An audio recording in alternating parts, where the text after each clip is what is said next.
जय केदार। स्वागत है आपका हमारे चैनल पाविश व्लॉग्स में।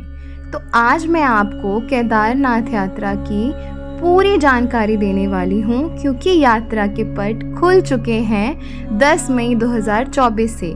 आप यात्रा करने जा सकते हैं बिना किसी परेशानी के, और आपके सभी सवालों के जवाब आपको इस वीडियो में ज़रूर मिलेंगे। आप एंड तक इस वीडियो को ज़रूर देखना, मैं सारे क्वेश्चंस कवर करने की कोशिश करूँगी। तो पहला सवाल जो हम लोगों के मन में आता है केदारनाथ यात्रा शुरू करने से पहले, कि केदारनाथ यात्रा कब से कब तक चलती है।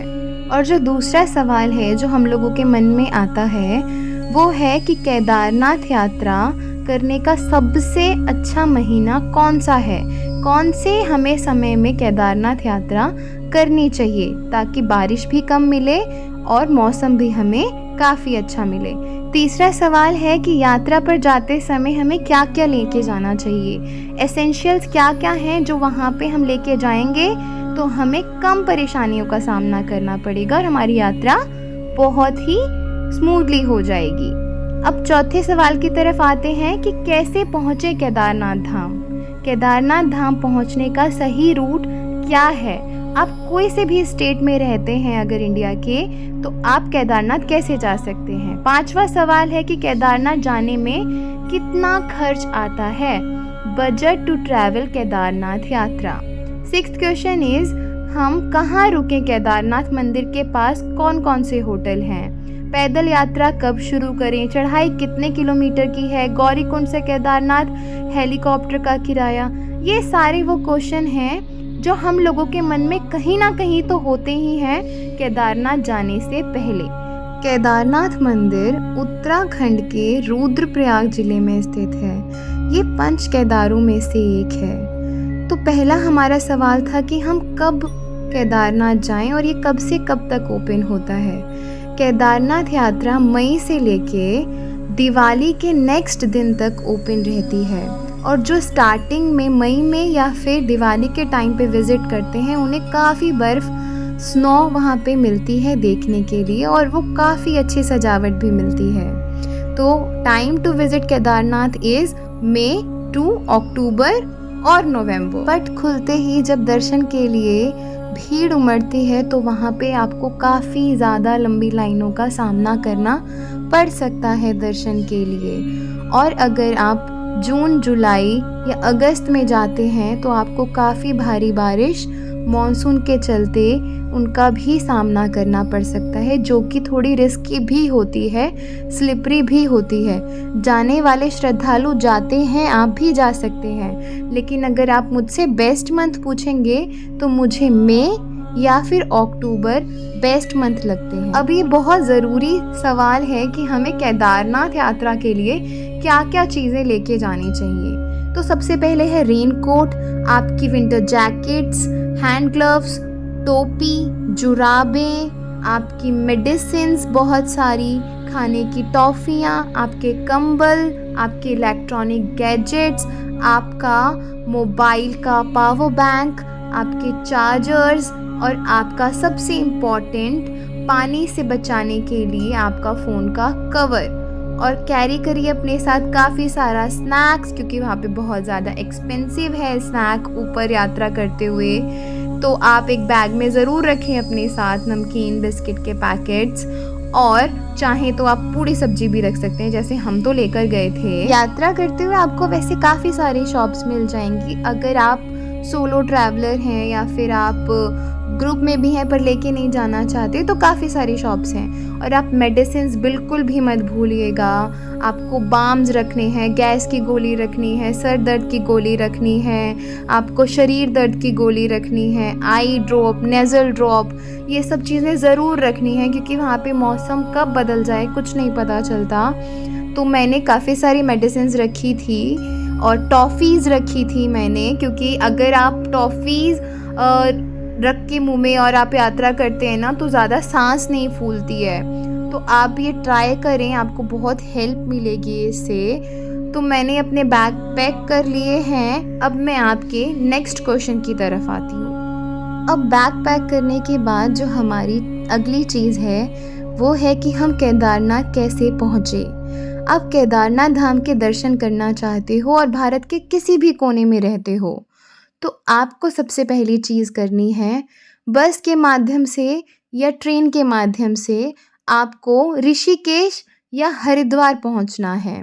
अगर आप nearest railway station to Kedarnath की बात करें, तो Rishikesh is the nearest railway station to Kedarnath. तो हम सबसे पहले दिल्ली से ऋषिकेश गए। पर ऐसा नहीं है कि आप हरिद्वार से केदारनाथ नहीं पहुंच सकते। आप ऋषिकेश आ रहे हैं या हरिद्वार आ रहे हैं, आपको दोनों जगह से हरिद्वार टू सोनप्रयाग और ऋषिकेश टू सोनप्रयाग की बसेस मिल जाती हैं। हरिद्वार से सोनप्रयाग आने वाली बसेस के चार्जेस हैं 600 पर पर्सन और ऋषिकेश टू सोनप्रयाग आने वाली बसेस के चार्जेस हैं 500 पर पर्सन। अगर मैं आपको सजेस्ट करूं तो आप ऋषिकेश टू सोनप्रयाग जाइए, क्योंकि नंबर ऑफ़ बसेस ऋषिकेश में ज़्यादा चलती हैं जो कि सोनप्रयाग जाती हैं। बसेस सुबह 5 बजे से दिन के 12 या 1 बजे तक चलती हैं। आप ट्राई करें कि आप मॉर्निंग में ही बस ले लें सोनप्रयाग जाने के लिए, ताकि आप टाइमली सोनप्रयाग पहुंच जाएं। सोनप्रयाग पहुंचने के बाद अगर आप चाहें तो आप सोनप्रयाग में भी स्टे कर सकते हैं, और अगर आप गौरीकुंड स्टे करना चाहते हैं तो आप गौरीकुंड में भी जाकर स्टे कर सकते हैं, जिसकी दूरी सोनप्रयाग से 5 किलोमीटर की है। अगर आप अपने व्हीकल से आते हैं तो आपको सोनप्रयाग की सीतापुर पार्किंग में ही अपने व्हीकल को पार्क करना पड़ेगा। सोनप्रयाग से गौरीकुंड आपको लोकल टैक्सीज़ में जाना पड़ता है, जिसका चार्ज 50 पर पर्सन के हिसाब से है। यहाँ पे आप अपनी प्राइवेट गाड़ी नहीं लेके जा सकते। अब बात करते हैं कि हमें सोनप्रयाग में कहाँ ठहरना है। तो अगर आप होटल में ठहरना चाहते हैं तो आपको होटल में रूम्स मिल जाएंगे। अगर आप गवर्नमेंट साइट से बुक करें तो आप GMVN साइट पे जाके भी रूम बुक कर सकते हैं। और अगर इस तरह की डॉर्मेट्री में रहना पसंद करते हैं तो आपको यहाँ पे 300 टू 400 पर पर्सन के हिसाब से गद्दा अलॉट हो जाता है। लेकिन यहाँ पे वॉशरूम्स अटैच नहीं होते हैं, आपको एक कॉमन वॉशरूम होता है बाहर, वहीं पे जाना होता है। अगर आप अब आपको सुबह उठकर गौरीकुंड जाने वाली टैक्सी की लाइन में लगकर गौरीकुंड पहुंचना है। गौरीकुंड पहुंचते ही आपको ये गर्म कुंड मिल जाता है, जहाँ पे आप स्नान करके अपनी यात्रा की शुरुआत कर सकते हैं। यहाँ का जो ये गर्म कुंड है, यहाँ पे नेचुरल गर्म पानी आ रहा है। तो हम सब रेडी होके केदारनाथ यात्रा शुरू कर चुके हैं गौरीकुंड से।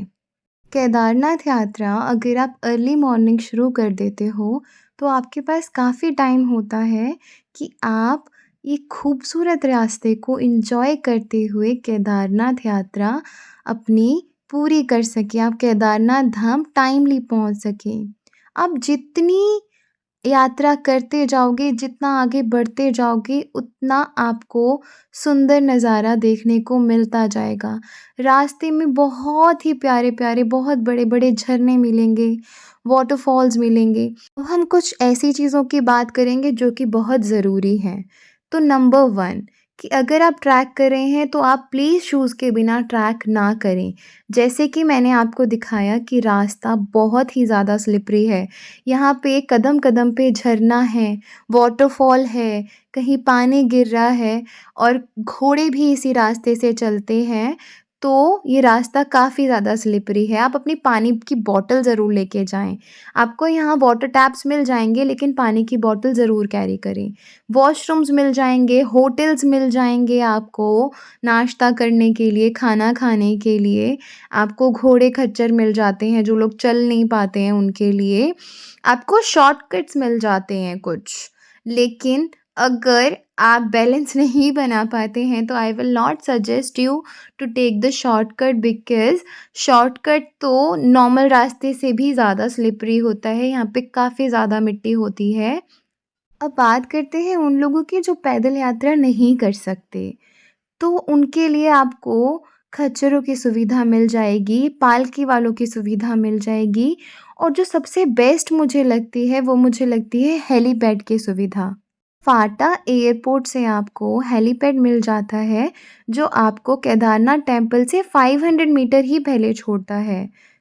हेलीपैड के प्राइस की बात करें तो इसका प्राइस 4 से 5,000 रुपए है, बोथ साइड का। ये आपको ऊपर लेकर भी जाएँगे केदारनाथ टेम्पल पे और नीचे भी आपको छोड़ कर आएँगे।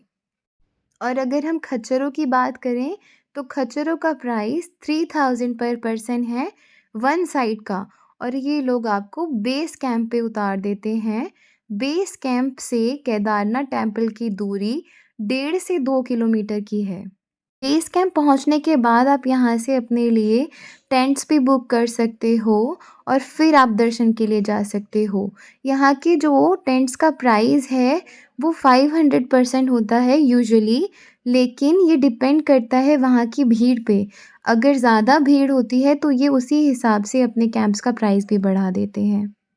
अब सबसे ज़रूरी चीज़ कि केदारनाथ दर्शन की टाइमिंग क्या है? तो टाइमिंग है सुबह 4 बजे से लेके रात के 9 बजे तक। लेकिन आपको 2-3 घंटे पहले ही पहुंचना होगा क्योंकि यहाँ पे काफ़ी लंबी लाइन लगी रहती है, तो उसी के बाद आप दर्शन कर सकते हैं। तो अब बात करते हैं सबसे इम्पोर्टेंट सवाल जिसके लिए हम बहुत उत्सुक रहते हैं कि ये ट्रैक है कितने किलोमीटर्स का? अगर आप इंस्ट्रक्शन बोर्ड के हिसाब से देखोगे तो ये ट्रैक ओनली 16 किलोमीटर्स का है। लेकिन अगर एक एक्सपीरियंस बंदे से पूछोगे तो ये ट्रैक 22 से 24 किलोमीटर का है। अब सबसे अहम क्वेश्चन है कि बजट क्या रहता है? तो बजट आपका जो मैक्सिमम आएगा, अगर आप एक ग्रुप में यात्रा कर रहे हैं तो 3500 से 4000 के बीच में पर पर्सन का खर्चा केदारनाथ यात्रा के दौरान होता है। अगर आप सोलो ट्रैवलर भी हैं तो आपका 5000 मैक्स ये खर्चा नहीं जाने वाला है। आप इस वीडियो को पॉज करके ये खर्चा देख सकते हैं कि हमारा कैसे-कैसे कितना-कितना खर्चा हुआ है। अगर अब भी ऐसी कोई चीज़ है जो मुझसे छूट गई है, जो भी आपके मन में सवाल हैं वो आप हमसे ज़रूर पूछ सकते हैं। और अगर आपको ये वीडियो अच्छी लगी है तो आप लाइक करें, शेयर करें एंड प्लीज़ सब्सक्राइब करें।